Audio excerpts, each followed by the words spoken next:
kwentong ito ay hango sa totoong buhay. Mula ito sa ating mga kabayan, si Eric, Tomas at Lando. Taong 1977, Nueva Ecija. Tag-init ng mga panong ito. Nagpasya si Eric, Tomas at Lando na maglakbay pakanluran mula sa kanilang baryo sa Nueva Ecija. Likas sa kanilang tatlo ang pagiging mapangahas. Hindi na bago ang matulog sa ilalim ng punong kahoy, tumawid sa mga ilog, at maghanap ng kakaibang tanawin para ipagmalaki sa mga barkada. Isang linggo bago matapos ang bakasyon, meron silang nalaman na matandang trail mula sa matandang magsasaka. Daan papunta sa isang lumang baryo na hindi na makikita sa bagong mapa. "Halika na, huling linggo na natin to," wika ni Eric. "Sigurado ka bang dadaanan pa to ng tao? Parang wala nang bakas ng paa eh," tugon ni Eric. "Eh di mas maganda. Baka makakita tayo ng bagong kuweba o batis," wika ni Lando. Bitbit ang kanilang bag na may lamang tinapay, delatang sardinas, posporo at mga kutsilyo. Naglakad sila ng halos 3 oras papasok sa gubat. Malagkit ang hangin at ang mga unggoy sa itaas ng mga puno ay tila may sinasabi, pero hindi nila ito pinansin. Bandang 3:00 ng hapon, may nakita silang babae sa may gilid ng daan. Nakaupo ito, namumutla at may sugat sa balikat na nangingitim. "Miss, ayos ka lang ba?" "May sugat siya, Tomas oh. Yung alcohol mo, dali mo." "Nandito."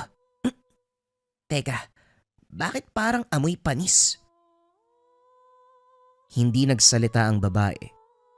Tinitigan lamang sila.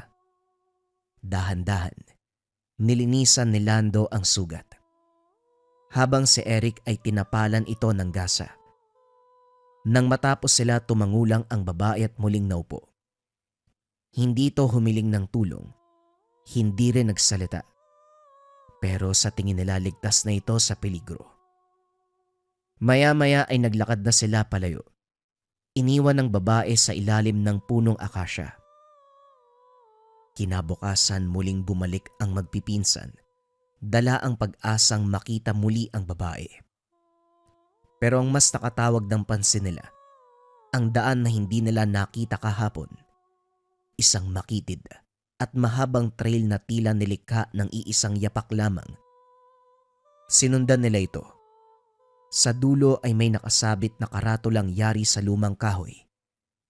Silay. "Baryo Silay.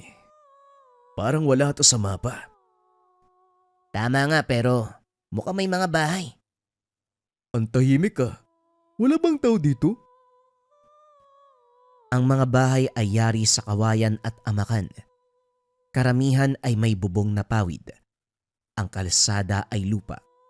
At ang tanawin ay tila galing sa panaginip o bangungot. Sa gitna ng baryo may isang tendahan. Naroon si Aling Rita, ang nagbebenta ng tinapay at kape.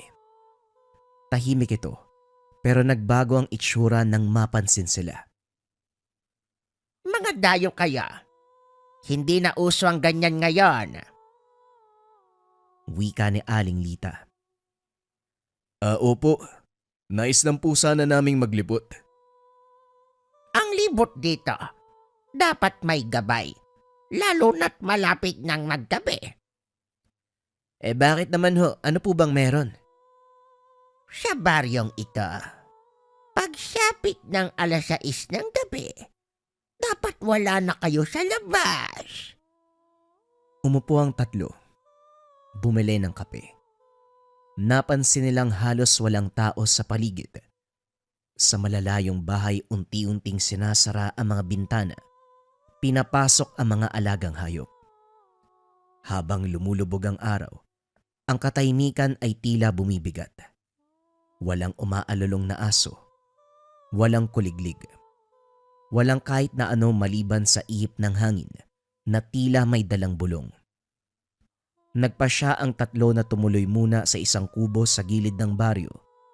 Pansamantala itong bakante at may pahintulot ni Aling Lita. Parang may mali dito ah. Yan ang sinasabi ko kanina pa. May nararamdaman akong... ewan. Ano ba naman kayong dalawa? Naglalakbay nga tayo. Hayaan nyo na. Pagsapit ng 9:00, may gumapang sa bubong. Marahang kaluskos, parang may mga kuko sa pawid. Bumilis ang hinga ni Lando. Tumayo si Eric at dinampot ang kanyang kutsilyo. May tao sa taas. Sigurado yan. Hindi tao yan, pakinggan mo. Walang hakbang. Parang gumagapang nga eh. Bumukas ang bintana. Isang nilalang na payat. Mahaba ang kuko at nagliliwanag ang mata sa dilim. Sumigaw si Tomas. Tumilapon ang lampara. Ngunit bago pa sila makalapit sa nilalang, isang anino ang dumapo mula sa bubungan. Pinatalsik ang nilalang palayo. Tinadyakan nito pababa sa damuhan. Sino yun? Siya yung babae sa gubat. Nakasuot ng itim na saya, pero kita pa rin ang mga pilat sa balikat. Tumalikod ito sa kanila. Hinarap ang gumagapang na nilalang.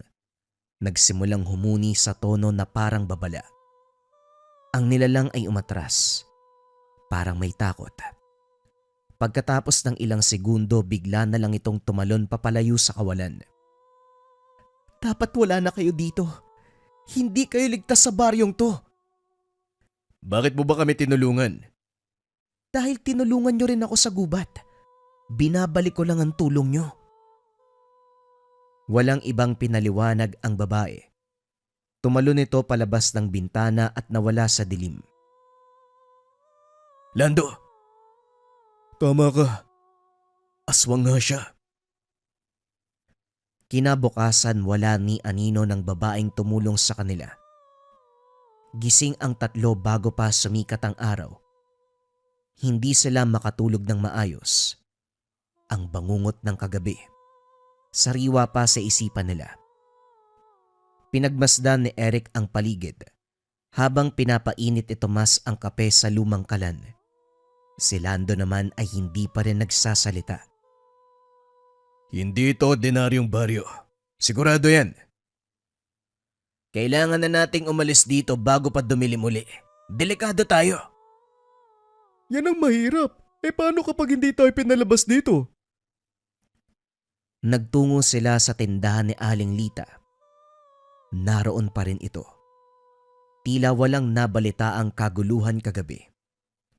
Tahimik na naglilinis ng mesa habang sinisipat sila ng malamig na mata. Aling Lita, may masama pong nangyari kagabi. May gumagapang po doon sa bubong namin eh. Hindi lang basta magnanakaw. Hindi ordinaryo yon, sigurado ko, parang aswang eh. Ha! Alam ko! Sandaling katahimikan ang namayani. Napabuntong hininga si Aling Rita at tumitig sa kanila. Parang nag-aalinlangan kung magsasalita pa. Ang baryo ng Silay ay matagal nang nilisan ng mga normal na tao. Lahat ng natirang pamilya dito, matagal nang bahagi ng kadiliman. Pero kayo po, bakit nandito pa kayo? May mga tumatanggap, may mga hindi. Pero lahat kami, kailangang mabuhay. Hindi malaman ng magpipinsan kung ano ang mas nakakatakot. Ang mga aswang o ang katotohanan na tila pinapayagan ito ng mga taga-baryo. Sabihin niyo po sa amin, bakit hindi po kayo umalis? Hindi mo basta-basta tinatalikuran ng lugar kung saan mo inilibing ang buong pamilya mo. Sa kalagitnaan ng usapan, isang lalaki ang dumating. Matangkad, payat, at may tungkod na bakal.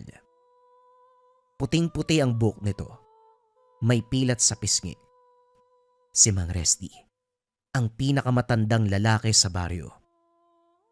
Walang nagsasalita habang naglalakad ito sa gitna ng kalasada.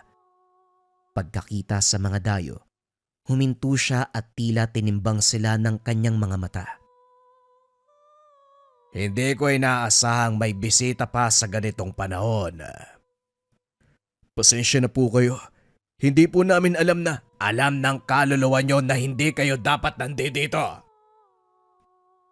Walang nasabi ang tatlo. Ramdam nila sa likod ng mahina at mabagal na katawan ni Mang Resty, may isang bagay na hindi pangkaraniwan. Biglang umihip ng malakas ang hangin. Ang mga bubungan ay tila umangal. Bago pa man kayo maabutan ng buwan, mas mabuti pang umalis na kayo. Gusto nga po sana naming lumisan, pero paano po namin gagawin? Sa oras ng liwanag, may daan ang pwedeng puntahan. Pero kapag nandito pa kayo sa susunod na gabi, hindi niya na tinapos ang sasabihin. Tumalikod si Mang Resty at muling naglakad. Parang walang pakialam kung susundin ba nila o hindi. Bandang tanghali, habang sinusubukang hanapin ang daan pabalik, nadaanan nila ang sementeryo ng baryo. Maliit lang. May 3 hilera ng lumang nicho at maraming krus na gawa sa kawayan. Doon nila muling nakita ang babae. Ikaw, anong pangalan mo? Ira. Si Ira ay nakaupo sa tabi ng isang nicho. Sa wakas ay nakipag-usap na ito ng maayos.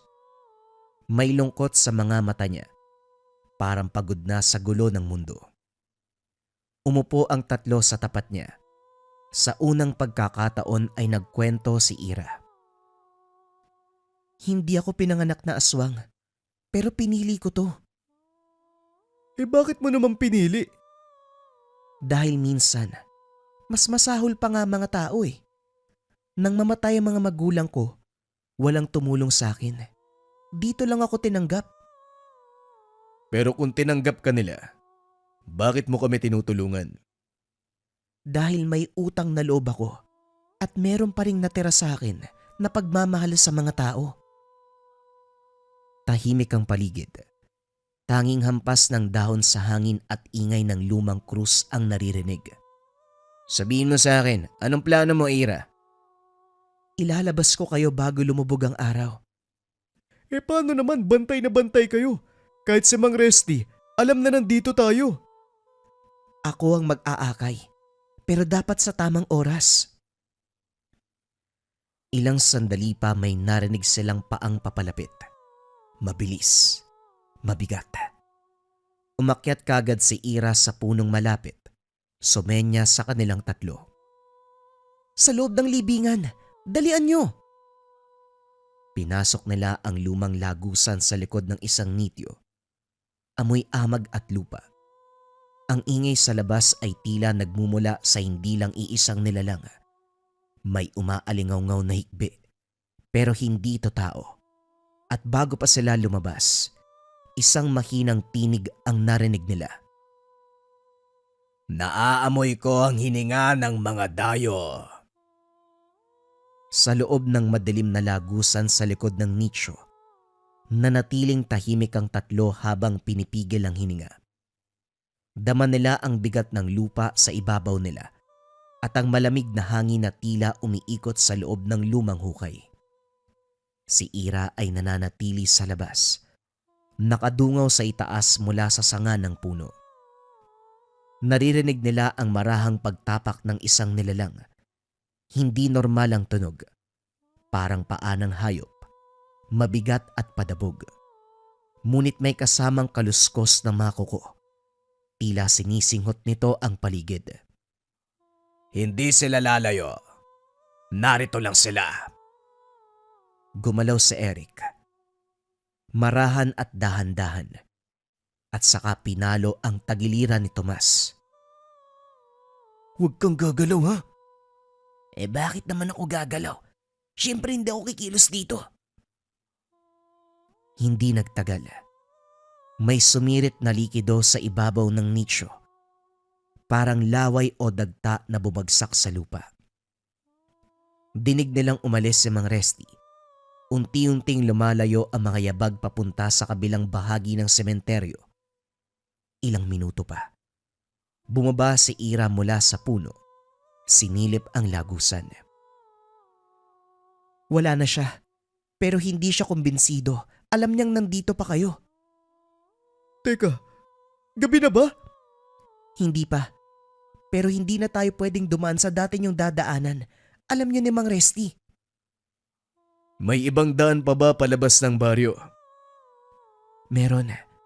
Pero hindi ito daan na nilalakaran ng tao. Muling tumahimik si Ira. Pinilit ng magpipinsan na intindihin ang sinabi niya. Marami silang tanong. Pero nauuna ang takot sa kung anong maaaring mangyari kapag hindi sila kagad umalis. Isa lang ang malinaw.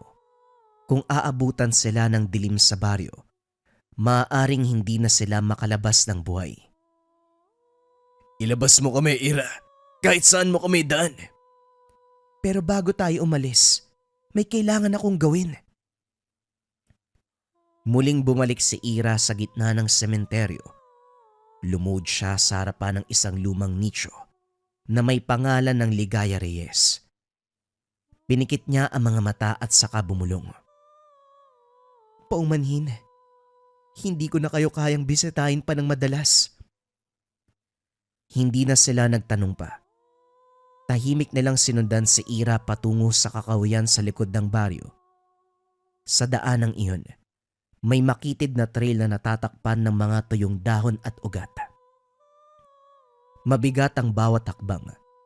Palalim ng palalim ang kanilang nilalakaran.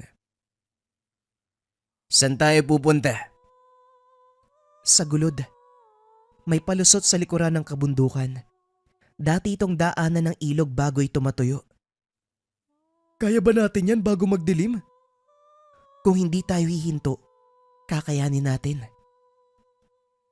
Sa kalagitnaan ng paglalakad, biglang huminto si Ira. Pinadapa niya ang lahat. Ilang metro sa itaas ng burol, may nakita silang tatlong nilalang na nakaupo sa mga sanga ng puno. Pulang-pula ang mga mata at tila binabantayan ng daan. Aswang ba yan? Oo. Mga tagapagbantay ni Mang Resty. Anong gagawin natin? Delikado tayo dito.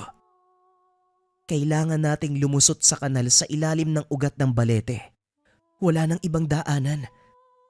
Mas mabuti na yung ganyan. Mas delikado kung mananatili tayo dito eh. Dahan-dahan silang gumapang pababa. Napansin nila ang isang maliit na butas sa ilalim ng balete. Natatakpan ng mga ugat. Isa-isang pumasok sina Lando, Tomas at Eric. Si Ira ang huling sumunod. Ngunit bago siya tuluyang makapasok, isang boses ang sumigaw sa ere. Malamig, pero buo at nakakatindig balahibo. Ira, anong ginagawa mo? Napatigil si Ira. Lumingon siya at nakita ang matandang aswang na nakatayo sa ibabaw ng burol. Hawak ang isang sibat na yari sa buto. Sa likod nito, may 5 pang nilalang. Lahat ay aswang. Ang buong akala ko, tinanggap mo na bahagi ka namin. Bakit mo pinagtataksila ng sarili mong lahi? Hindi sila ang kalaban, Mang Resty. Alam mo yan. Hindi sila. E di pakita mo. Patayin at kainin mo ang isa sa kanila. Tumahimik ang kagubatan. Dinig ang tibok ng dibdib ni Eric. Si Tomas ay napakapit kay Lando. Handa nang sumugod kahit walang laban. Ngunit si Ira ay nanatiling nakatayo. Nakaharap sa matanda. Hindi ako katulad nyo. Pwede ko maging aswang, pero ako pa rin to. May utang na loob. Hindi ko sila kakainin dahil tinulungan nila ako. Sayang. Sayang ang pagpapasa ng lahi sa'yo. Tumalon si Mang Resty pababa ng burol. Tumalbog ang katawan nito. Para bang kasing bigat ng bato, pero kasing bilis ng paniki. Sa isang iglap, hawak-hawak na si Ira sa leeg. "Hindi mo ko matatakasan, Ira." Sumugod na si Tomas. Hawak ang matalas sa kutsilyo. Tumama ito sa balikat ni Mang Resty. Nagulat ang matanda. Hindi inakalang lalaban ang mga mortal. Nagkaroon ng pagkakataon si Ira. Tinadyakan niya ang tiyan ni Mang Resty, dahilan para kumawala at makatakbo. "Bilisan niyong kumilos! Tara na!" Tumakbo silang apat sa loob ng kanal. Makitid at maputik, pero sapat para hindi makita mula sa taas. Sa likod nila, naririnig na ang sigawan ng mga aswang, tila isang hukbo ng mga gutom na hayop. Ngunit pinili nilang takbuhin ang daanan, hindi na lumingon pa. "Ira, saan tayo lalabas?" "Malapit na. Paglabas ng lagusan, tumakbo kayo ng diretsyo hanggang sa makita niyong palayan." "Pero paano ka? Anong mangyayari sa'yo?" "Ako ang pipigil sa kanila. Sige na!" Huminto si Ira at tumalikod. Hinugot mula sa kanyang bewang ang isang uri ng pangil. "Hindi nila kayo makukuha hanggat nabubuhay pa ako. Sige na!" Tumakbo ang tatlong magpipinsan palayo sa lagusan, habang sa likod nila ay nagsimula na ang kaguluhan. Umalingaw-ngaw sa buong kagubatan ang mga ungol, sigaw at hampas na mga sanga. Ang mga aswang ay nagsimulang magabulan, pero pinigilan sila ni Ira, mag-isa sa gitna ng daan. Hawak lang ang pangil na tila isa ng matandang sandata. Sa bawat segundo, naririnig ng tatlo ang tunog ng mga galamay at yabag sa likod nila. Palakas ng palakas. Ngunit hindi sila lumingon. Sa gitna ng takot, pagod at pagkabigla, isang bagay lang ang tumatakbo sa isipan, makalabas ng buhay. Eric, ano bang ginagawa mo? Tara na! Sandali! May humila sa binti ko! "Hawakan mo ko! Bilisan natin!" Bumagsak si Eric sa putik. Nahatak ng isa sa mga nilalang. Isang kamay na may matutulis na kuko ang nakakapit sa pantalon niya. Mabilis na bumalik si Lando. Sinaksak ang braso ng aswang gamit ang maliit na itak. Napaangil ito at bumitaw. Sabay silang tumayo at muling tumakbo. Sa wakas, sa dulo ng masukal na daan, nakita nila ang liwanag. Isang puting aninag sa gilid ng palayan. Malawak, bukas, at may mga naglalakad na tao. Tila may baryo sa hindi kalayuan. Nakikita ko na. Malapit na doon banda. Sige na, huwag na tayong tumigil! Baka may humabol pa sa atin! Mula sa kakahuyan, isang anino ang lumundag. Isang aswang ang lumipad mula sa taas. Nakabuka ang bibig at may matatalim na ngipin. Pero bago pa ito bumagsak sa kanilang harapan, may isa pang anino ang tumama dito. Si Ira. Magkasabay silang gumulong sa damuhan. Nagtalsikan ang putik at damo. Sa isang iglap, nawala silang dalawa sa madilim na bahagi ng kagubatan. Ira! Balikan natin siya. Dalian niyo. Huwag na natin balikan yan. Di ba sabi niya tumakbo tayo? Gigil ang dibdib ni Eric. Pero pinigilan siya ni Tomas. Gustuin mang bumalik. Alam nila na hindi sila mananalo. Ilang sandali pa narating nila ang gilid ng palayan. Isang matandang lalaki ang lumapit. May dalang ilaw at meron ding palakol. Hoy! Ano ginagawa niyo riyan? Tulungan niyo po kami. Galing po kami sa... Sa silay! Galing po kami sa silay! Silay! Walang tao doon! Ilang taon na? Baka magnanakaw kayo! Nilapitan sila ng ilang taga roon. Lahat ay nagulat. Marami sa kanila ang hindi makapaniwala. Ayon sa matanda, wala nang gustong dumaan sa direksyon na yun. Ang mga kwento tungkol sa baryo ng Silay ay matagal nang tinabunan ng takot. Binura sa alaala. Wala raw kalsadang umaabot doon. Ngunit narito silang tatlo. Diyan po kayo nagkakamali. May mga tao po sa lugar na yun pero... Pero hindi sila mga normal. Mga aswang sila. May nag-iisang mabuti. Tinulungan kami para makatakas. Dinala sa isang lumang barong-barong malapit sa palayan. Doon ay pinakain sila. Pinahiram ng tuyong gamit. Habang nagpapahinga, tahimik ang paligid. Walang tanong ang sinagot nila ng buo. Lahat ng detalye ay nanatili sa kanila. Kinabukasan, sinamahan sila ng matandang lalaki sa sakayan ng jeep. Papunta sila sa bayan. Sa jeep ay tahimik lang si Eric. Hawak-hawak niya ang isang bagay sa kanyang bulsa. Isang punit na tela mula sa damit ni Ira. Malamig, basa ng pawis at putik.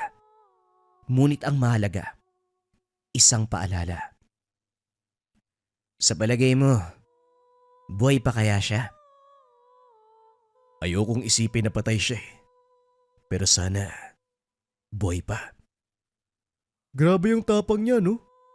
Hindi ko akalaing aswang siya pero parang tao pa rin. Hindi lang siya parang tao. Isa siya sa pinakatotoong tao na nakilala ko.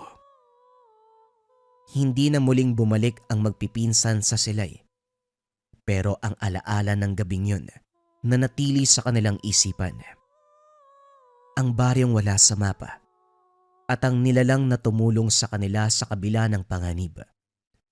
Sa bawat tagpo ng gabi, tuwing maririnig nila ang tahimik na kaluskos sa bubong o mararamdaman ang malamig na ihip ng hangin mula sa bukas sa bintana, alam nila sa puso nila na may isang aswang na nagbabantay, tumutulong at lumalaban, hindi para sa sarili, kundi para sa utang na loob at para sa isang maliit na hibla ng kabutihan na hindi pa tuluyang namamatay. Makalipas ang 2 taon, tahimik na muli ang buhay ng magpipinsan. Si Eric ay nasa Maynila na, nagtatrabaho sa paggawaan ng makina. Si Tomas ay bumalik sa bukirin ng kanilang ama. Habang si Lando naman, nagsimulang mag-aral muli sa kolehiyo bilang guro sa kasaysayan. Ngunit kahit sa pagitan ng mga ordinaryong araw, minsan ay bigla silang mapapatahimik, lalo na tuwing buwan ng tag-init at sa tuwing dumadaan sa kagubatan. Wala ni isa man sa kanila ang bumalik sa Baryo Silay. Hanggang isang araw, may dumating na liham kay Eric. Walang pangalan ang nagpadala, walang selyo. May sulat na isang linya. Sa gulod ng balete, sa ilog ng tuyong gabi. Tomas, si Ira to. Baka mamaya patibong yan eh. O baka huling mensahe niya. Nagpa siya silang bumalik. Hindi bilang mga bata na naghahanap ng kakaibang bagay, kundi bilang mga lalaking may pananagutan. Pagkalipas ng ilang araw, sinundan nila ang daang binagtas nila roon. Sa kabila ng inaasahan nilang pagbabago sa baryo, sa kanilang pagdating, wala na. Wala na ang mga bahay. Wala na ang tindahan ni Aling Lita. Wala na ang krus sa sementeryo. Walang palatandaan na may taong nanirahan. Parang binura ang buong baryo Silay. Pero hindi yon ang kanilang destinasyon. Sa tapat ng dating gulod, may isang bagong trail na tila nilikha kamakailan lang. Sinundan nila ito hanggang sa ilog na natuyo. Doon sa ilalim ng ugat ng balete ay may hukay. Hindi lagusan. Isa itong libingan. May krus na kawayan. Walang pangalan. Walang petsa. Ngunit sa ilalim nito, may nakapatong na punit na tela. Parehong tela mula sa suot ni Ira noon. Si Lando ay lumuhod sa tabi ng libingan. Si Tomas ay tahimik. Hawak ang kanyang sombrero sa dibdib. Si Eric ay napaiyak na lang. Alam naming buhay ka pa. O kung patay ka man, hindi kami makakalimot. Maraming salamat sa pagtulong mo. Kung hindi dahil sa'yo, siguradong patay na kami. Tahimik silang lumisan. Wala nang kailangan pa sa lugar. Ang baryo ay nawala na. Ang mga nilalang ay baka nilisan na rin ang lugar. Ngunit si Ira, ang babaeng niligtas nila, ay siyang lumigtas din sa kanila. Habang buhay maaalala ng magpipinsan, nang minsan nilang naranasan, sila ay nabuhay at nailigtas sa piling ng aswang. Bagong kwento pa rin ang kasunod mga kabayan. Ito ay patungkol sa hilot ng mangkukulam. Simulan na ang storya. Ang kwentong ito ay hango sa totoong buhay. Mula ito sa isa nating kabayan na itago na lang natin sa pangalang Jaime. Taong 2000, Leyte. Sa ganitong panahon lalo na sa probinsya, unang nilalapitan ang manggagamot, albularyo o manghihilot kapag may karamdaman ang tao. Bata man, matanda o sanggol. Ito ang inaasahan sa probinsya patungkol sa kanilang kalusugan. Para sa kanila, epektibo at sigurado ang kailangan sa ganitong pamamaraan nang hindi nagbabayad ng malaking halaga. May maiabot lang na barya o pagkain ay pwede na. Manghihilot ang palaging kinukonsulta ni Jaime pagdating sa anak. Palagi itong nababalian dahil sa kondisyon sa buto. Magbula bata ay suki na ng pagkabali, na ibabalik din naman matapos ang ilang beses na paghilot. Si Mang Mariano ang mga hilot na tinatakbuhan, kaso nga lang nang lumipat na sa ibang lugar, na problema kung kanino magpapasuri. Pinunta ng kumpare na siya rin ang unang nagpakilala kay Mang Mariano. Parin Jigs, kamusta ka na? Nagpunta talaga ako dito para magtanong. Wala na kasi si Mang Mariano eh. Lumipat sa ibang lugar. Wala ka bang ibang kakilala na manghihilot? Ang inaanak mo kasi, kailangan pa rin ng regular na hilot. Wika ni Jaime sa kumparing si Jigs. May nalaman ako doon sa kabilang sitio. Bagong salta lang din pero nakita akong manghilot. Si Aling Maria doon pinahilot yung apoy, yung nahulog sa puno. Maayos siguro ang serbisyo kasi ang bata umakyat na naman Magaling ka agad. Ganun ba? Baka pwedeng samahan mo ako, magpapakonsulta lang. Kung kaya niyang hilutin ang kondisyon ni Jacob, ipapahilot ko ang bata. O sige, walang problema. Hanguin ko lang tong sinahing Kakatapos ko lang magluto Nang matapos ang kumpare, sinamahan siya nito patungo sa kabilang sitio. Hindi lang nila nakausap kagad ang manghihilot dahil meron pang inaasikasong pasyente. Nagsunod-sunod ang pagdating kung kaya't mahabang oras ang inantay. Binalingan din sila pagkatapos ng paghilot. Magandang araw sa inyo. Kanina ko pa kayo napapansin. Pasensya na kung ngayon ko lang kayo naharap. Ano ang may paglilingkod ko? Tanong ni Mang Rene. Ako pala si Jigs. Ito naman ang kumpare kong si Jaime. Magtatanong lang sana kami kung kaya mo bang maghilot ng bata na mayroong kondisyon sa buto. Yung anak niya kasi, hindi maayos ang lagay ng buto sa kaliwang paa Meron sanang tagahilot, medyo bumuti ang kalagayan. Ang kaso, bumalik na naman dahil hindi regular yung panghihilot. Lumipat na kasi yung manghihilot Kung kaya mo naman, sa'yo namin ipapasuri ang bata. Magbabayad kami ng sapat. Kahit magkano, sabihin mo lang. Ganun ba? Kailangan ko munang matignan ng personal ang bata. Mabuti sana kung dalhin nyo rito para masuri ko at makapagbigay ng tamang sagot sa inyo. Mahirap kasi kung tayo-tayo lang ang nag-uusap. Mainam na makita ko ang pasyente. O sige ba, dadaling ko sa iyo ang anak ko. Anong oras kaya? Pwede ngayon wala naman ako gagawin. Dali-daling binalikan ni Jaime ang anak. Natulog ito pagdating, pero kagad ginising at pinagbihis. Dinala sa tahanan ng manghihilot at hinayaan itong masuri ang kondisyon ng anak. Dinaman ni Rene ang bahagi ng paa kung saan malinaw na mararamdaman ang pagkabali ng buto. Dahan-dahan itong hinilot. Sinubukan kung madadaan ba sa ganitong pamamaraan. Tumatango ng matukoy. Lisok pala ang kondisyon ng bata. Hindi naman gaanong napinsala ang kasu-kasuan, kaya may tsansa pang maibalik sa normal. Tatapatin ko na rin kayo. Hindi ito kaya ng 1 o 2 paghilot lamang. Kailangan ng araw-araw na hilot para gumaling. Papayag ba kayo?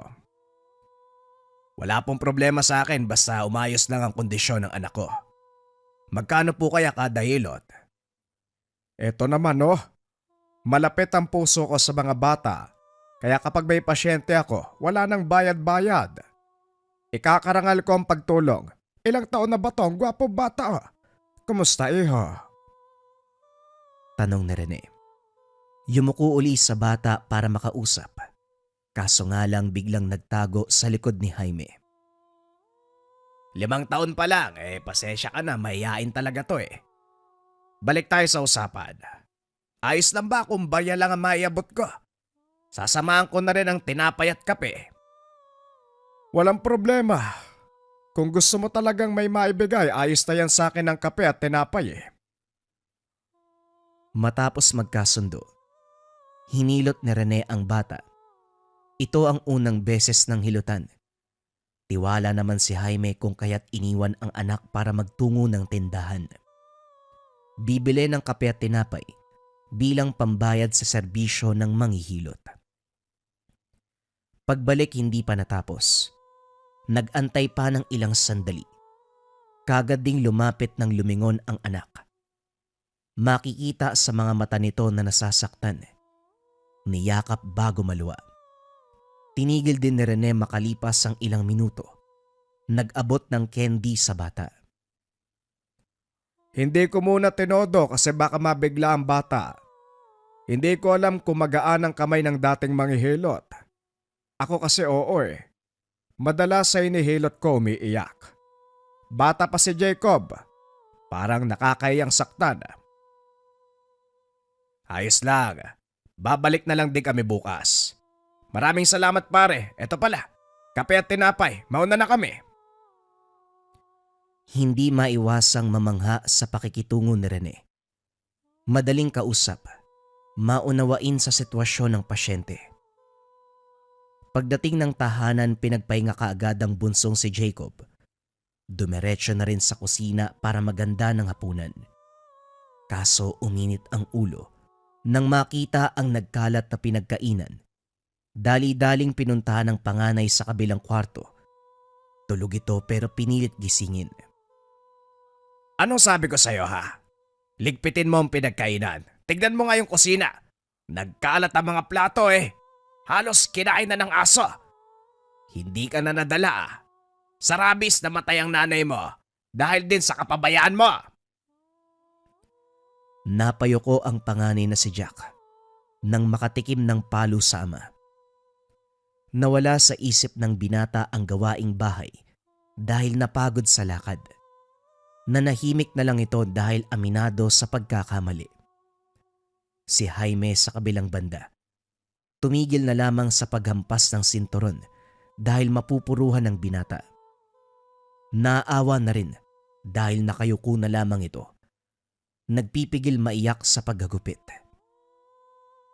Ayusin mo ang kalat. Itapon sa labas sa mga plato.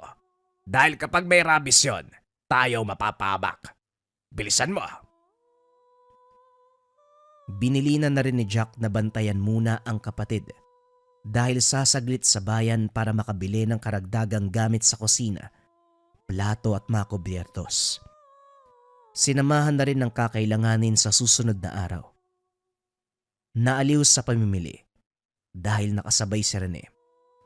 Palakwento rin ito kung kaya't madaling kasundo dahil si Jaime mahilig din makinig. May motorsiklo ito. Pinaangkas na rin siya para makatipid ng pamasahe. Sa mismong tahanan hinatid, kagad napako ang tingin ni Rene sa panganay ni Jaime. Nagulat ito sa paraan ng pagtitig. May problema ba pare? Panganay kong anak yan. Si Jack. Ganun ba? Kawig niya kasi yung nanloob sa amin sa dati kong terahan eh. Pero imposibleng siya yon kasi napakalayo mula rito. Natigilan ako kasi magkatindig eh. Napasensya ka na, mauna na ako. Hinatid ng tanaw ni Jaime ang manghihilot. Pumasok na rin ang tahanan para maasikaso ang mga anak. Napunta lahat ng atensyon kay Jacob. Hindi dahil bunso at wala pang muwang, kundi dahil sa kondisyon ng paa nito. Nakakatayo naman ang bata pero may pagkakataon na nawawalan ng balanse lalo na kung biglang susumpungin ng sakit. Hindi lang yun. Bigla-bigla ding magdidiliryo. Ilang taon na magmula nung sumakabilang buhay ang asawa na siyang katuwang sana sa pag-aalaga ng mga bata. Naapektuhan ito ng rabies. May pagkakataon na napapabayaan ni Jack ang mga hugasin sa ibaba kung kaya't nadidilaan ng aso. Hindi sinisi ang panganay kahit na may kasalanan. Sapat na ang makita itong nagsisisi. Nagdurusa sa pagkawala ng ina. Kaso nga lang, hindi na ganon kaganda ang ugnayan bilang mag-ama. Hinayaan niya itong umalis. Magpaalam man o hindi. Pinapaalalahanan na lamang na huwag kalimutang umuwi sa bahay. Nag-aaral ito sa high school at malapit na ring makapagtapos. Inintindi na ang ganitong edad, nagkakaroon ng barkada at madalas mag-aya kung saan-saan. Hindi naman siya nagkulang sa pagbigay ng pera para kahit papano makakasabay sa mga kaibigan na may kaya sa buhay. Sa ngayon, wala siyang naririnig na ginagawang kabulastugan. Tiwala rin siya dahil matinong bata. Kinabukasan maagang dinala ni Jaime ang bunsong anak sa manghihilot. Kaso hindi muna inasikaso ni Rene dahil mamayang hapon pa dapat babalik. Isasakto na 24 oras bago muling hilutin. Ang ginawa na lamang ay nanood sa paghihilot. Madami ang dumarayo. Hindi rin kasi may kakaila ang husay ni Rene. Herbal na haplas lamang ang gamit at kakayahan ng mga kamay. Hindi rin may tatanggi na mabigat ang mga kamay nito. Mapapasigaw sa sakit ang pasyente, pero masisiguro ang resulta pagkatapos. Ilang buwan pa lang siya sa lugar, pero marami na ang tumatangkilik sa kahusayan. Minabuti ni Jaime na panoorin ang pamamaraan nito. Kung hilot lang ang pag-uusapan, walang pinagkaiba sa dating kakilala. Kaso nga lang, naiiba dahil iniihipan ng salitang Latin. Nang makatsyempo ay nagtanong tungkol dito. Rene, hindi naman sa pangingalam ano, pero bakit mo iniihipan ng salitang Latin na mga pasyente? Napansin mo pala yon. Pamamaraan ko para madagdagan ang bisa ng hilot. Kung hilot lang matatagalan ng paggaling eh. May inaral akong dasal na mabisa ding ilapat sa karamdaman ng tao. Ito rin ang inaasahan ko bukod sa kakayahan ng mga kamay. Tumatango lang si Jaime.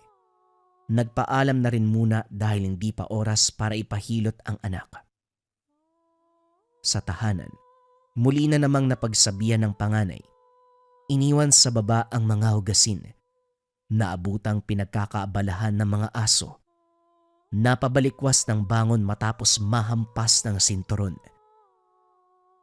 Maaga tayong mamamatay sa ginagawa mo, Jack. Malaki ka na.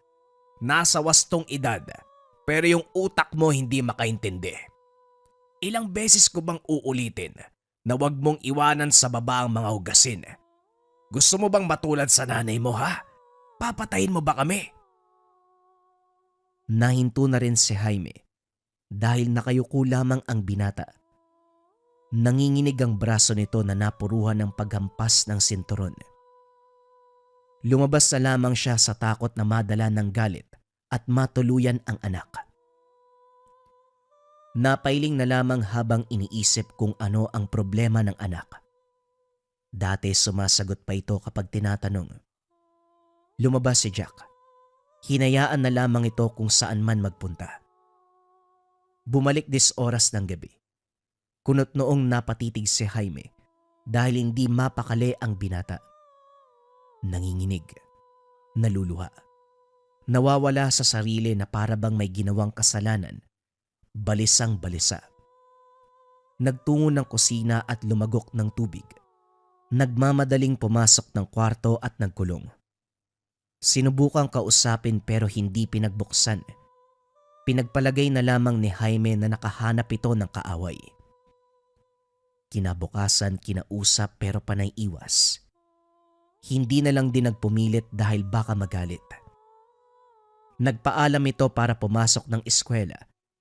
Si Jaime naman sa kabilang banda. Kinarga ang bunso at saka nagtungo sa barkada ng panganay. Napag-alamang nasangkot sa kalokohan. Nanloob ng tahanan kasama ang iba pang barkada. Ang sabi ng kaibigan, katuwaan lamang nila yon, pero hindi inasahang magkakasala. Nakabasag pero hindi natukoy dahil madilim ang paligid. Narinig ang boses ng may-ari, isang lalaki pero hindi namukaan. Nakaalis naman sila bago naabutan. Hindi alam ni Jaime kung ano ang mararamdaman. Ang buong akalay sa eskwelahan lamang ang tungo ng anak magmula sa bahay. Yun pala, meron ng pinagkakabalahan. At ngayon hindi sa paaralan pumapasok. Dahil ang sabi ng kaibigan may napag-usapan ang mga ito. Hindi lang nakasama dahil masama ang pakiramdam. Pagsapit ng hapon hindi pa rin nakauwi. Nagpunta na lamang sa tahanan ni Rene para mahilot ang bunso. Hindi rin niya maunawaan ang bahay nito dahil maraming kalat, abala sa paghilot ng mga pasyente kung kaya't hindi pa matanong. Nang sila na lang ang inatupag, hindi napigilan ni Jaime ang sarili. Rene, ayusin mo ba tong bahay? At saka, kailangan mo ng karpentero, marunong ako. Nagbuntong hininga si Rene bago sumagot. Hindi nag-abalang tumingin dahil nasa paghihilot ang atensyon. Hindi naman. Nabasag lang ang mga gamit nung nakaraang gabi. May nakapasok kasi mga pusa. Nagkalat kaya nakabasag eh. Gusto ko nga makita muli para maturuan ng leksyon eh. Kahit pusa lang? Hindi naman natin kapareho mag-isip ang hayop kaya hindi masisisi ang mga yon. Huminto sandali si Rene para tignan si Jaime. Napailing na lamang ito at saka binalik ang atensyon sa ginagawa. May ugali ako na kahit hayop, kailangan pa ring maturuan ng leksyon. Hindi rason ng walang pag-unawa para matakasan ng kasalanan. Tao man o hayop o anumang elemento, kapag may atraso sa akin, makakatikim talaga. Napatitig si Jaime sa manghihilot. Hindi inasahan ang narinig na sagot. Nanahimik na lang din siya dahil mababakas ang galit. Pagkatapos mahilot ng bata, kagad nagpaalam dahil nagbabadya ang ulan. Pagdating naman ng tahanan na bungaran si Jack, maayos na iniligpit ang gamit sa kusina. Gayunpaman, hindi nadala sa kilos si Jaime. Pinagsabihan sa ginawang kalokohan pero natigilan nang makitang napinsala ang binti. Pinipilit na lamang makalakad pero ang totoo'y napuruhan ng buto.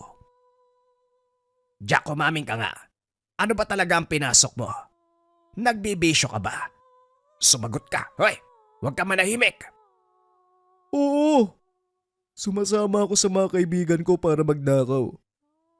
Nagsimula nung hindi na sinustentuhan si Gabriel ng tatay niya.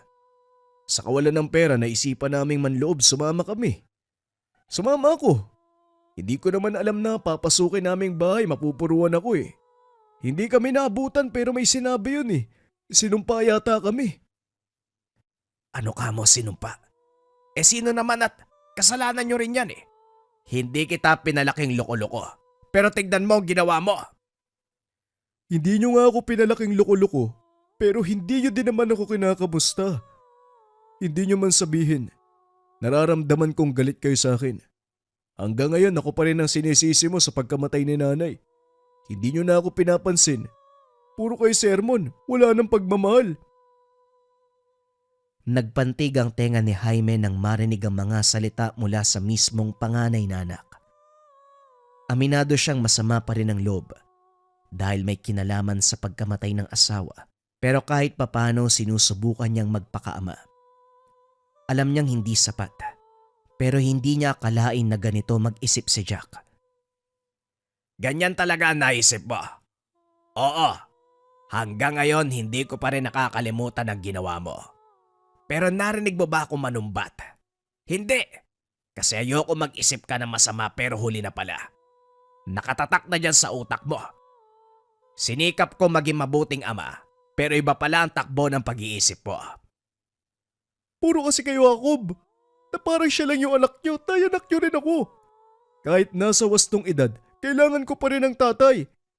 Hindi Jack, nasa wastong gulang ka na para tukuyin kung ano ang tama o mali. Nahubog na yung pag-iisip mo, hindi lang nagamit sa tama. Kaya ka nagpadala sa sulsol ng mga kaibigan mo. At ano? Ngayon na may nangyari sa'yo, babalik ka sa akin para sumbatan ako. Ngayon tatanungin kita, sino sa atin ang nagkulang? Sino sa atin ang nagpabaya? Yumuko si Jack. Hindi maiwasan ang paghagulgol. Maging si Jaime ay napaiwas na rin ang tingin. Mahabang katahimikan ang sumunod nang makitang namamaga ang binti nito. Dali-daling dinala sa manghihilot. Sinuri ni Rene, kaso hindi hinilot dahil lalala ang kondisyon kung gagalawin. Ang ginawa na lamang ay nilagyan ng halamang gamot, dinikdik na luya at dahon ng ampalaya. Maayos na binendahan at saka hinayaang magpahinga. Hindi rin mapakali si Jaime sa pagtitig ni Rene sa panganay. Naalala ang sinabi nito nung nakaraan. Kinabahan na baka isa ang tahanan niya sa naloob ng grupo ng anak. Sumagi rin sa isipan ang napag-usapan tungkol sa pagpaparusa kahit hayop lamang.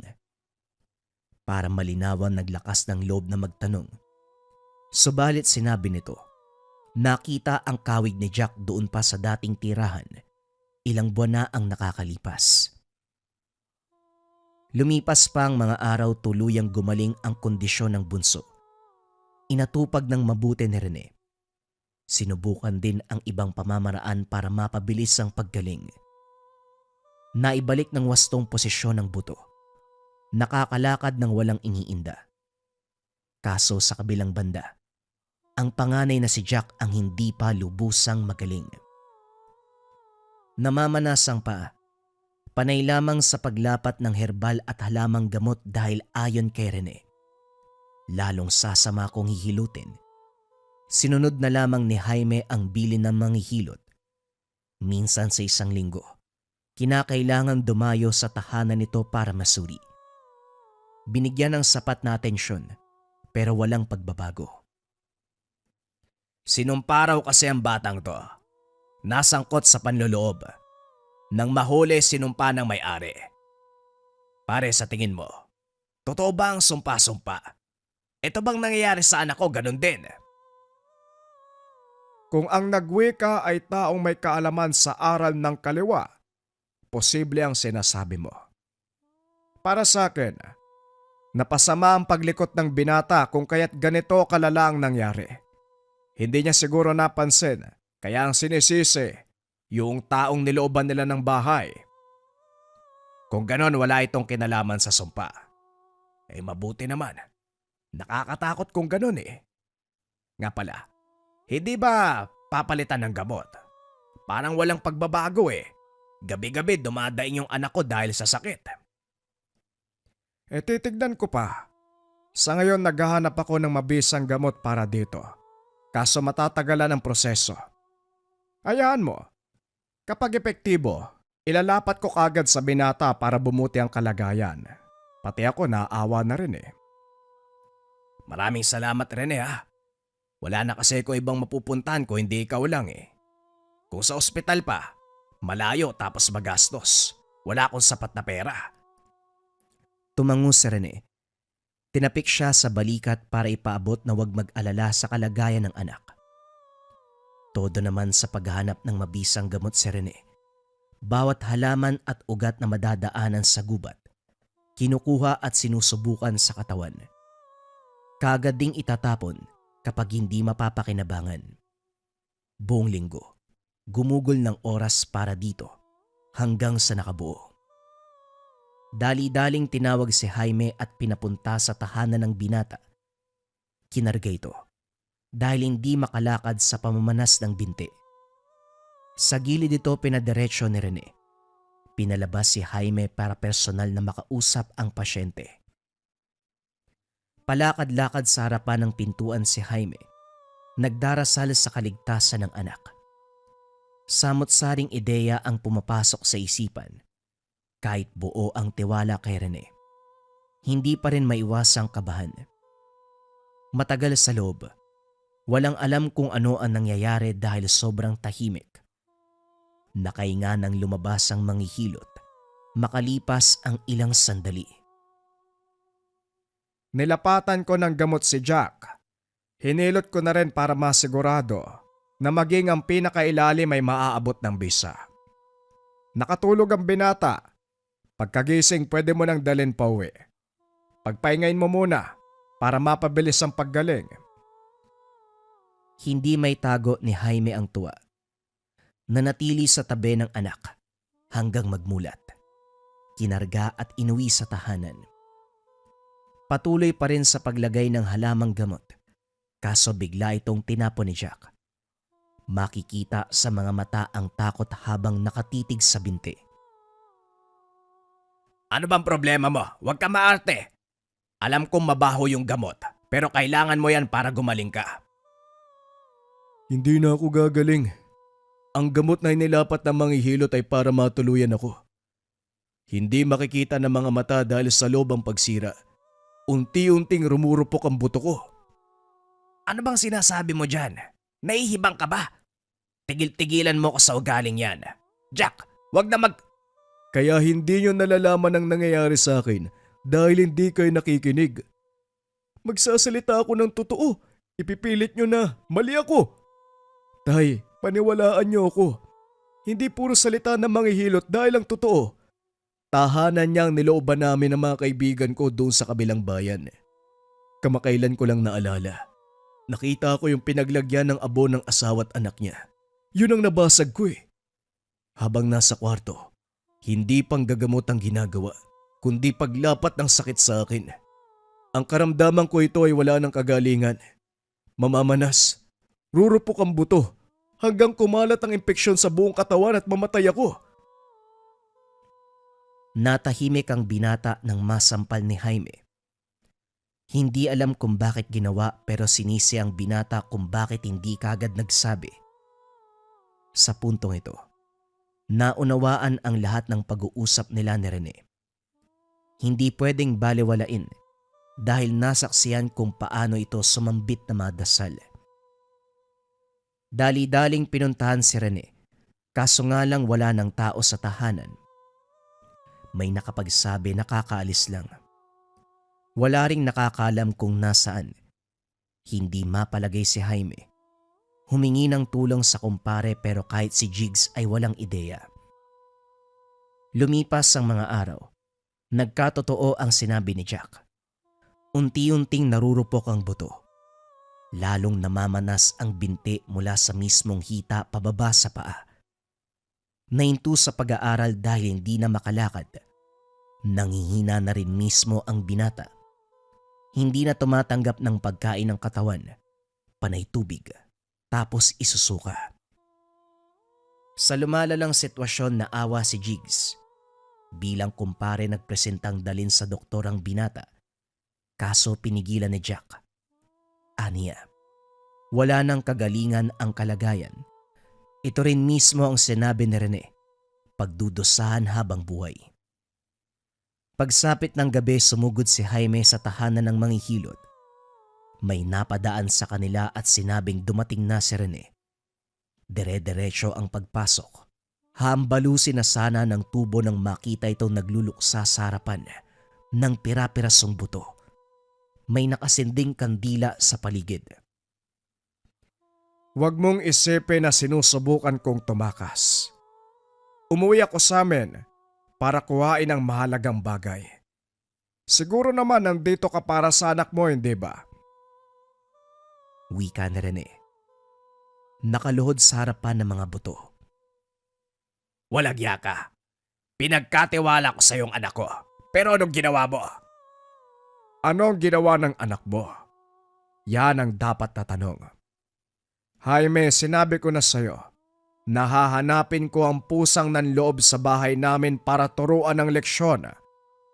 Ang kalangitan na ang naghanap ng paraan. Isipin mo, lumipat ako dito nang walang inaasahan. Pero nakita ko ang pusa na nangwasak sa mahalagang gamit. Ang pinaglagyan ng abo ng asawa't anak ko. Hindi nakapagsalita si Jaime nang makita ang iba pang kagamitan sa kwartong kinalalagyan. Nagbagong ideya, puro pangkulam, kung kaya't nag-isip ng ibang paraan kung paano pakikiusapan. Pare, pasensya ka na kung nagawa yun ng anak ko. Kasalanan ko rin kasi. Hindi ko nagabayan ng tama. Buong akala ko, naging ama ako eh. Yung pala napakalaki ng pagkukulang. Kung gusto mo magigante, ako dalaga, wag na sana ko. Mahabang katahimikan ang namayani. Ilang beses napahugot ng hininga si Rene hanggang sa nakapagpa siya. Napapagod na rin ako sa ganitong sitwasyon. Hindi ko na nahuli kung sino ang lapastangang pumatay sa mag-ina ko. Tapos dumagdag pa to. Dalin mo sa akin ang bata. Babawiin ko ang kulam. Nang marinig ang sinabi ng manghihilot, kumaripas ng takbo si Jaime pabalik ng tahanan. Walang sali-salitang kinarga ang panganay at dinala kay Rene. Natakot si Jack, pero sinigurado niyang babawiin ito ang karamdaman. Walang imik na hinilot ni Rene ang binti ng binata. Walang ibang gamit kung hindi makamay at buhay na salita. Pagkatapos ng proseso, unti-unting nakaramdam ng kagaanan si Jack. Si Jaime sa kabilang banda, hindi maiwasang magpasalamat. Huwag mong isipin na sumuko ako, kaya binawi ang kulam. Hindi ko galing magbawi pero dahil naiintindihan ko ang kakulangan mo bilang ama sa mga bata, ginawa ko. Minsan ako naging ama, naging asawa, pero dahil sa pagiging pabaya, nawala sila sa akin.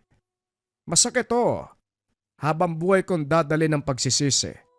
Kaya ikaw, habang may natitira pa sa'yo, mahalin at alagaan mo. Napabuntong hininga si Jaime. Tumango na lamang sa sinabi ni Rene. Lumipas sa mga araw, unti-unting bumuti ang kalagayan ni Jack. Tinutukan ito ni Jaime, siniguradong mapupunan ang kakulungan bilang ama. Inatupag ang lahat. Nagpakaama. Si Rene sa kabilang banda nagpatuloy sa buhay. Hindi na nangyalam si Jaime dahil may mga bagay itong kailangang asikasuhin. Hindi na lang din siya lumapit para maiwasan ang anumang hindi pagkakaunawaan. Natatakot na baka maulit ang nangyari. Ibinuhos ang buong atensyon sa dalawang anak. Natuto rin si Jack Dahil sa kabilang banda, tama ang sinabi ng ama. May sarili itong pag-iisip.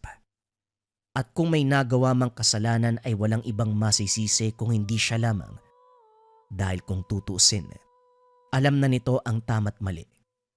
Swerte lang. Pareho ng pinagdaanan si Jaime at Rene kung kaya't napatawad ang isa't isa. Pero habang buhay, mananatili sa kanilang alaala na minsan silang nagamitan ng orasyon, minsan silang binigyan ng sakit, at minsan silang pinagaling ng hilot ng mangkukulam. Naghahanap ka ba ng mga gamit na makakatulong sa buhay mo? Pili ka na lang sa mga produkto na makakatulong sa buhay mo. Incenso candles, tea light version, pwede ring big version, or pwede rin yung nakalagay sa can. Pang-cleanse ng lugar, pangtaboy ng negative energy para maganda ang pasok ng swerte at iwas sakit na bunga ng negative energy. Or pwede ka ring magmarahuyo bracelet kabayan, kontrakulam, barang, tigalpo palipad hangin, o anumang masamang uri ng sumpa. Kasama din sa marahuyo ang rebuelta. Kung ano yung sumpa na binigay sa'yo, ibabalik sa taong nagbigay. Kung pampaswerte naman ang gusto mo kabayan, pwede mong subukan ang Gabay Medalyon. Pinakasikat na medalyon sa Likha merchandise, nagbibigay ng swerte at gabay sa career, health, love life and finance. Top 1 item yan sa Likha. Pili ka na lang kabayan. Kung interesado ka, isearch mo lang ang shop ng Likha merchandise.